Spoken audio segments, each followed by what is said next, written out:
Hello everyone, Vulcan here, and today I want to talk a bit about the latest World of Remnant episode, and these episodes in general actually. I've made a couple of videos relating to the Faunus and the Schnee Dust Company episodes, but I really want to talk about about these episodes in general, because I feel a lot of people have this skewed perception of them, thinking that they're a lot more than what they really are. So let's talk about the latest World of Remnant episode. I feel that there's a number of points here that are badly written, to be honest. Actually, I feel like this entire episode was badly written, so let's start from the top.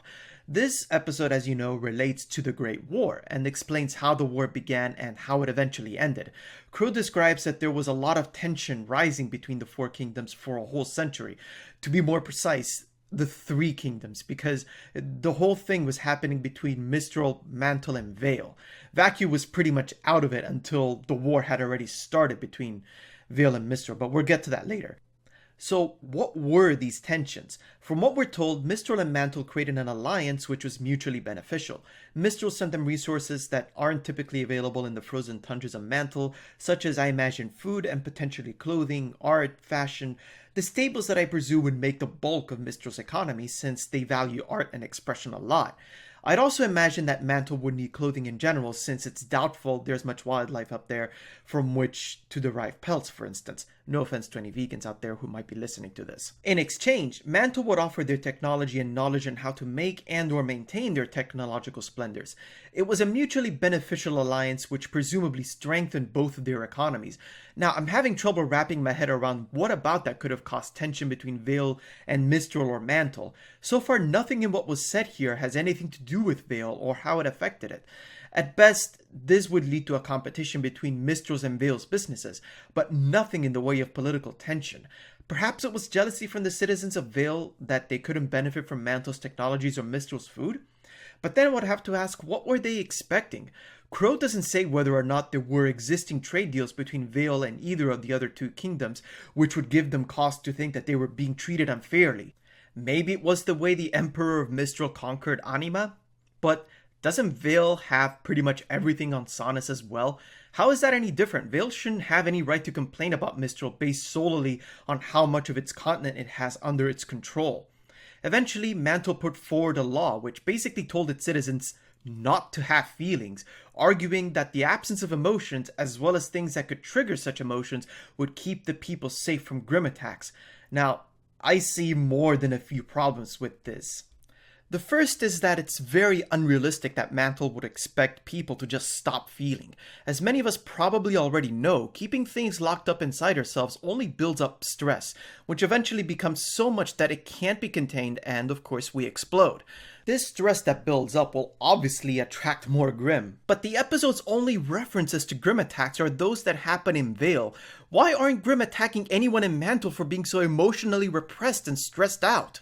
If you've seen the movie Equilibrium, great movie by the way, then you would know that the situation here is quite similar. In the movie, citizens were mandated to take a drug which suppresses emotions, emphasis on mandated by the way, as the upper echelons of the government believe that a more efficient and peaceful human society is one that doesn't allow itself to succumb to its emotions. However, there were rebel cells which refused to take these drugs and preferred to continue to feel their emotions and engage in self-expression. And this is in a society that was doped up into being empty shells. Mantle had no such thing, so how did the government expect people to just stop having emotions or stop engaging in self-expression without something to enforce this, like in Equilibrium? The law by itself would not force this to happen. The second problem is that this should have led to a strained relationship between Mistral and Mantle. The episode says their relationship stayed strong throughout the entirety of the war, when it really shouldn't have. Crow said that everyone expected that with the introduction of the anti-emotion law, it would lead to an end in the economic and political relationship they established, when in fact it didn't. However, I say that it should have led to an end because remember what I said about how Mistral traded its fashion and art for Mantle's technology? I would expect that with the anti-emotion law, all forms of art and expression would be banned as a result. Actually, wait, Crow says exactly that. So how was it that the relationship didn't become strained when Mantle would have placed an embargo on a large portion of Mistral's products? In fact, an entire industry. A lot of businesses will be discouraged by this and seek to sell their goods in other markets, and I imagine Vale and Vacuo would be very interested in Mistral's goods, especially if the aforementioned jealousy Vale felt at the trade zone established between Mistral and Mantle is actually a thing. And can I just mention how bad the script writing is at this point? It was good. Until it wasn't. Third, once again, how does any of this relate to Vale? Crow said that Vale was not liking a lot of the things that the two countries were up to, but how is the anti-emotion law any of Vale's business? If anything, Vale shouldn't not like what Mantle was doing. It should be worried about the safety of that nation for the reasons I mentioned before about how its citizens would inevitably fail to contain their emotions and their stress and would eventually lead to grim attacks. Anyone with common sense in the world of Remnant should know how insane that plan is. What's more, Vale would also benefit because, like I said just now, Mistral should have sought new business partners with which to trade its products. Or at least it should have, but Mistral made an equally stupid decision, which brings me to my next point. Mistral consolidated its art industry while forcing the outer territories to comply to Mantle's law. Okay, what? Mantle and Mistral, from what Crow describes, are economic partners. Mistral isn't part of the kingdom of Mantle, so what business does it have to comply to Mantle's laws? Also, I feel the writers are lacking the most basic economic concepts because hoarding their fine arts, which I had come to believe was one of Mistral's strongest industries, would spell economic disaster. Mistral basically destroyed an entire industry, leaving potentially millions of people out of a job and no way to generate a flow of cash. Which further begs the question, when the Great War began, how in the world did they manage to gather funds to pay for an army and fight battles on foreign grounds for 10 years? And again, how is any of this Vale's business? They're not in an economic relationship at this stage based on what Crow said, so what is the tension between the two kingdoms here exactly? Crow explains that Vale had a problem with the treatment of its citizens and the use of slave labor. Sure, there are great reasons to be upset about it and complain about it, but at this stage there isn't a single political organization or think tank which is set up specifically to prevent these kinds of things to happen, or at least criticize them. There is nothing like the United Nations, or if anyone studied pre-World War II history, the League of Nations, that has the influence to criticize what any particular nation is doing. What's more, it's not affecting Vale in any way considering it's not in an economic relationship with it. Unless this episode isn't telling us, which is again bad writing because it should say if there is a relationship. The real tension only starts when the people of Mistral try to form settlements on the eastern coast of Sanus, where Vale had already started making settlements of its own, unsurprisingly.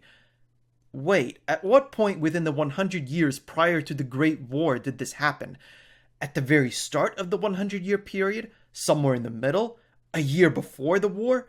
Considering the king of Vale who wanted to avoid conflict was the same king that single-handedly ended the war, more on that later, it's safe to assume that this was happening not long before the start of the war. In fact, we know that it was the same emperor of Mistral who advocated following Mantle's example to ban all forms of expression outside its capital that started putting in settlements on Sanus. So every reason we're given about why Vale felt uneasy about Mistral is happening not long before the war. So what happened in the century prior to all of this that led to tensions between the kingdoms? What was even the point of saying that if it doesn't lead to anything? Of course, the legitimate tension on the settlements was what sparked the war, which went on to last 10 years. One thing I did appreciate about this episode was Vacuo's attitude, and it made sense. They appropriately stayed out of the entire thing because it was none of their business, just as it wasn't any of Vale's business what was happening in Mistral until, of course, they started making settlements on Sanus, but we already established that was happening not long before the war. It was only when Mistral and Mantle started pressuring Vacuo to join their side that Vacuo told them, "Nah bro, we ain't having that," and decided to fight on Vale's side. Their reason for siding with Vale also made sense. If Vale fell, no one would stop Mistral and Mantle from conquering Vacuo, and it would not be able to fight two kingdoms on its own. Never mind that one can already assume that they were tired of being a subjugated nation, considering what we know of its history from the World of Remnant episode before the start of this volume. Then we reach the end of the war in Vacuo, where the King of Vale ended the war with literally one swing of his sword. That just begs the question, if he had that much power all along, why didn't he try to stop the war before it even began? Why did he have to wait 10 years? How many lives could he have saved if he didn't sit around doing nothing for that long? And no, I don't agree with people comparing it to the nukes on Japan for two reasons. First, the nukes were thrown on enemy territory, not friendly nations. Secondly, nukes were the result of years of study and technological advancements which didn't come to fruition until years after the start of World War II. The King of Vale had the power he displayed all along. There's no way to compare the two situations because they are completely different. The way the end of the war was played off was probably the part of the episode that was the most horribly written of all. And the best part of this is that just like with all the other World of Remnant episodes, it gives us very little, if anything, that is actually relevant to what's going on in the show right now.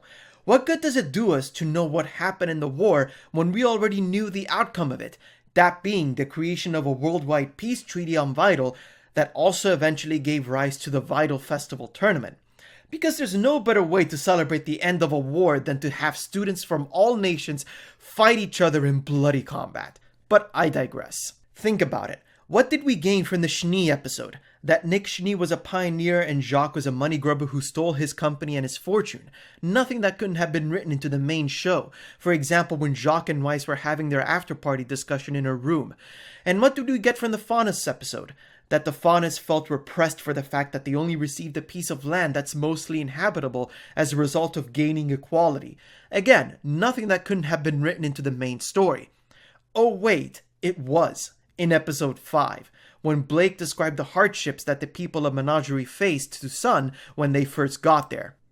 This is why these World of Remnant episodes are not just horribly written, particularly this one, but they're useless. There are ways to go about world building that don't involve creating filler episodes. That's my thoughts on this episode. As usual, let me know your thoughts in the comment section below. Like this video if you did, subscribe to my channel for more, and hopefully I will see you around.